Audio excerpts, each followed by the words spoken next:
प्रधानमंत्री नरेंद्र मोदी मंगलवार सुबह पंजाब के आदमपुर एयरबेस पहुंचे। यहां उन्होंने एयरफोर्स के जवानों से मुलाकात की। इसके बाद जवानों को 28 मिनट संबोधित किया। मोदी ने कहा, भारत में निर्दोष लोगों का खून बहाने का एक ही अंजाम होगा, विनाश और महाविनाश। जिस पाकिस्तानी सेना के भरोसे ये आतंकी बैठे थे, भारत की सेना, एयरफोर्स और नेवी ने उस पाकिस्तान सेना को भी धूल चटा दी। उन्होंने कहा, पाकिस्तान में ऐसा कोई ठिकाना नहीं जहां बैठकर आतंकवादी चैन की सांस ले। हम घर में घुसकर मारेंगे और बचने का एक मौका तक नहीं देंगे। हमारे ड्रोन्स, मिसाइलों के बारे में सोचकर पाकिस्तान को कई दिन तक नींद नहीं आएगी। पाकिस्तान की गुहार के बाद भारत ने सिर्फ अपनी सैन्य कार्रवाई को स्थगित किया। अगर पाकिस्तान ने फिर से आतंकी गतिविधि या सैन्य दुस्साहस दिखाया तो हम उसका मुंह तोड़ जवाब देंगे। ये जवाब अपनी शर्तों पर अपने तरीके से देंगे। इस निर्णय की आधारशिला, इसके पीछे छुपा विश्वास, आपका धैर्य, शौर्य, साहस और सजगता, आपका हौसला, ये जुनून, ये जज्बा ऐसे ही बरकरार रखना है।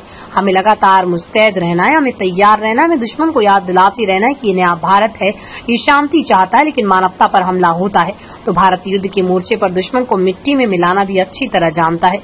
आज हमारे पास कई नई टेक्नोलॉजी का सामर्थ्य है जिसका पाकिस्तान सामना नहीं कर सकता। एयरफोर्स सहित सभी सेनाओं के पास दुनिया की श्रेष्ठ तकनीक पहुंची। नई टेक्नोलॉजी के साथ चुनौतियां भी उतनी बड़ी होती हैं। कॉम्प्लिकेटेड और सोफिस्टिकेटेड सिस्टम को मेंटेन करना और एफिशिएंसी के साथ चलाना स्किल है। आपने सिद्ध कर दिया कि आप इस गेम में दुनिया में बेहतरीन हैं। भारत की वायुसेना सिर्फ हथियारों से नहीं, डेटा और ड्रोन से भी दुश्मन को छकाने में माहिर हो गई। यह अब भारतीय सेनाओं के मजबूत स्वरूप की पहचान है। ऑपरेशन सिंदूर में मैन पावर के साथ ही मशीन का कोऑर्डिनेशन भी अद्भुत रहा। भारत के पारंपरिक एयर डिफेंस सिस्टम आकाश जैसे made in India platform S-400 जैसे आधुनिक डिफेंस सिस्टम ने अभूतपूर्व मजबूती दी।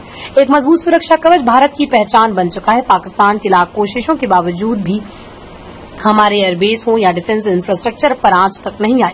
इसका श्रेय आप सभी को जाता है। पाकिस्तान के ड्रोन, इसके UAV, एयरक्राफ्ट, मिसाइलें हमारे सशक्त एयर डिफेंस के सामने ढेर हो गए।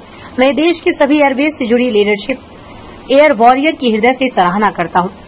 आपने वाकई बहुत शानदार काम किया। आतंक के विरुद्ध भारत की लक्ष्मण रेखा एकदम स्पष्ट है कि अब टेरर अटैक हुआ तो भारत देगा और पक्का जवाब। सर्जिकल स्ट्राइक में देखा, एयर स्ट्राइक में देखा और अब ऑपरेशन सिंदूर भारत का न्यू नॉर्मल है। कल भी कहा था कि भारत ने अब 3 सूत्र तय कर दिए हैं।